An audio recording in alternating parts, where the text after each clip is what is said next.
এখান থেকে এই শব্দটা বোঝেন তাওহীদ। পুরো কোরআন হলো তাওহীদের ব্যাখ্যা। পুরো কোরআন কি তাওহীদের ব্যাখ্যা। সমস্ত আহাদিস হলো তাওহীদের ব্যাখ্যা। তাওহীদের ব্যাখ্যা, তাওহীদের কি তাওহীদ বিল কওল,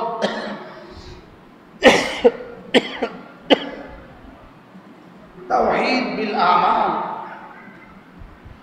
কওলি তাওহীদ, জবানি তাওহীদ, আমলে তাওহীদ। বলেন জবানে তাওহীদ, আমলে তাওহীদ।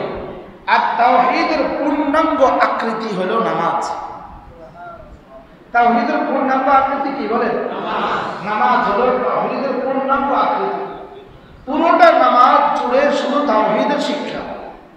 নামাজ জুড়ে কিসের শিক্ষা? শুধু তাওহীদের শিক্ষা। নামাজের কিয়াম, নামাজের রুকু, নামাজের সিজদা, শুধু তাওহীদের শিক্ষা। এজন্য রাসূল করিম সাল্লাল্লাহু তাআলা আলাইহি ওয়াসাল্লাম যখন মেরাজে গেলেন তো আল্লাহ তাআলা জিজ্ঞেস করলেন, হাবিব একটু বলুন তো আমার বান্দার জন্য, বান্দার উপরে আমার জন্য কি কি দায়িত্ব? বান্দার উপরে আমার কি কি দায়িত্ব? আমার জন্য বান্দার কি কি করা? ওমা হকুল ইবাদ, বান্দার কি কি করণীয়? আর দ্বিতীয় প্রশ্ন, আমার কি করণীয় একটু বলবেন? আমার দায়িত্ব কি, বান্দার দায়িত্ব কি? আল্লাহর দায়িত্ব কি, বান্দার দায়িত্ব কি? তো রাসূল বলেন আল্লাহ তাআলাই ভালো জানেন। তো আল্লাহ তাআলা জবাবে বলেন, বান্দার দায়িত্ব আইয়া আবুদুল্লাহ ওয়াহদা, এক আল্লাহ তাআলার ইবাদত করা। বলেন এক আল্লাহ তাআলার কি করা? আর আমার দায়িত্ব হলো ওয়ালাম ইউশরিক বিহি আহাদা, বান্দার দায়িত্ব এক আল্লাহর ইবাদত করা আর কারোর সাথে আমার সাথে কাউকে শরীক না করা। আমার সাথে কাউকে শরীক না করা, এটা হলো বান্দার দায়িত্ব।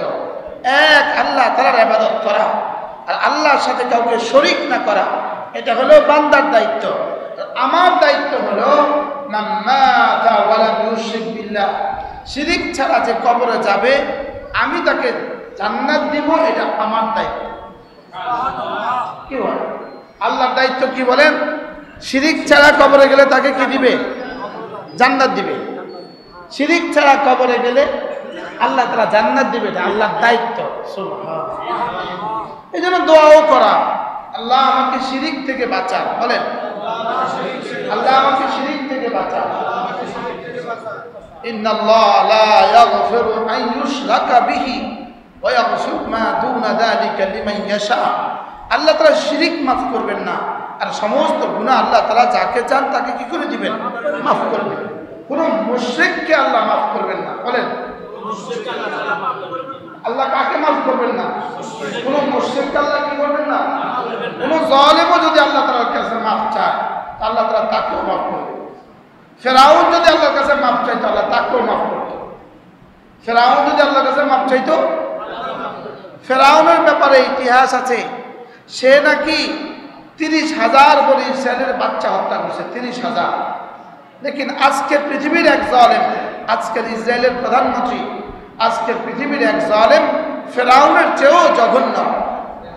প্রায় 40,000 শিশু আর নারী এ পর্যন্ত ফিলিস্তিনি কি হয়ে গেছে? সে হত্যা করেছে, শহীদ হয়েছে। তাহলে এই ফেরাউন ওই ফেরাউনের চেয়েও কি? লেকিন এই ফেরাউনও যদি আল্লাহর কাছে মাফ চায় তাকেও আল্লাহ মাফ করে দেবে।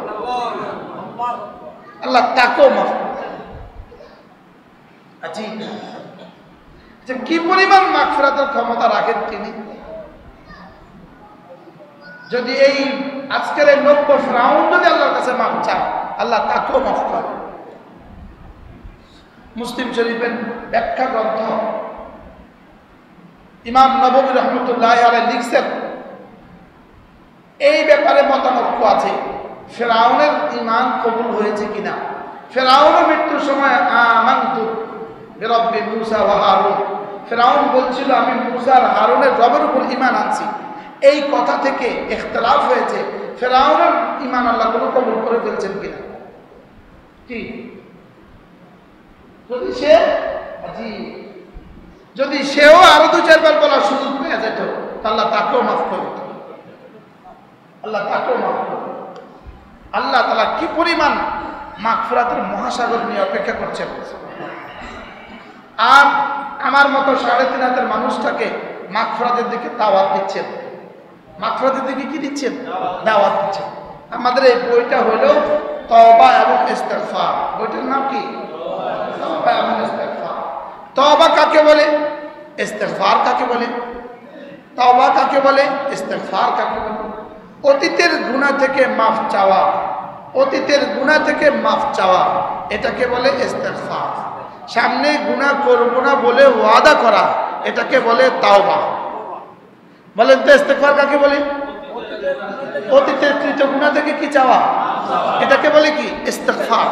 আর সামনে গুনাহ করব না বলে ওয়াদা করা, এটাকে বলে কি? তাওবা।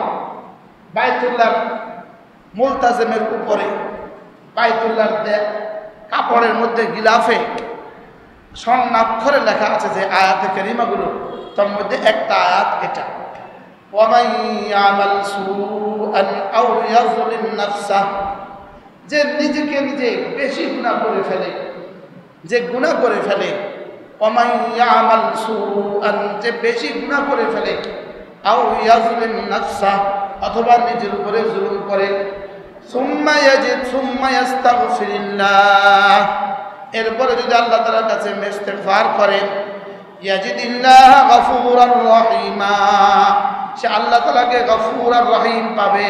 সুবহানাল্লাহ।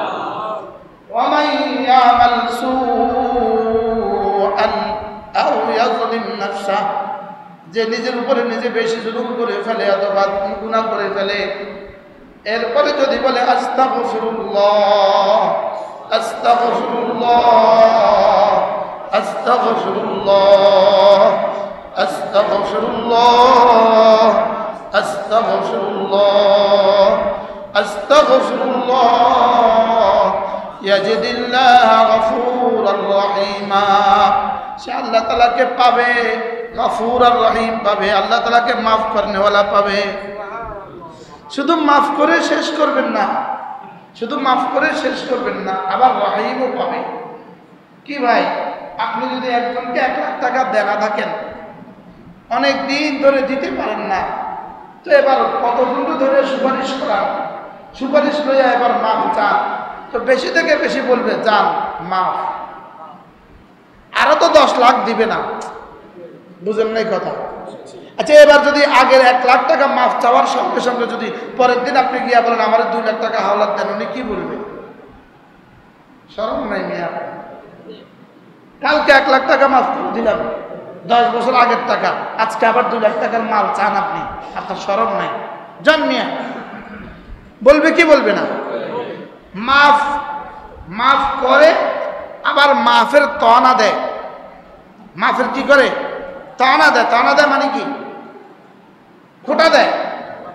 কালকে দিলেন তোমার 1 লাখ টাকা মাফ করে, 10 বছরের টাকা, আজকে তুমি আবার 1 লাখ টাকার মাল চাইতে আছো, দিবেন আপনি দোকান থেকে মাফ? বলেন না। 1 লাখ টাকা মাফ করে দিলেন 10 বছর আগের টাকা, এখন আবার নতুন করে 1 লাখ টাকা দিবেন, মাল দিবেন 1 লাখ টাকা। লেকিন আল্লাহ তাআলা কি বলেন? ইয়াজিদিল্লাহ গফুরার রহিমা, তুমি যদি ইস্তেগফার হক আদা করো, আমাকে তুমি মাফ করনেওয়ালা পাবা, আমি মাফ করে দিব। এরপরে রহিমা, আবার যা যা লাগে আবার সব দিয়ে দিব। আজীব না? আপনি আমাকে পাবেন ইয়াজিদিল্লাহ গফুরার রহিমা।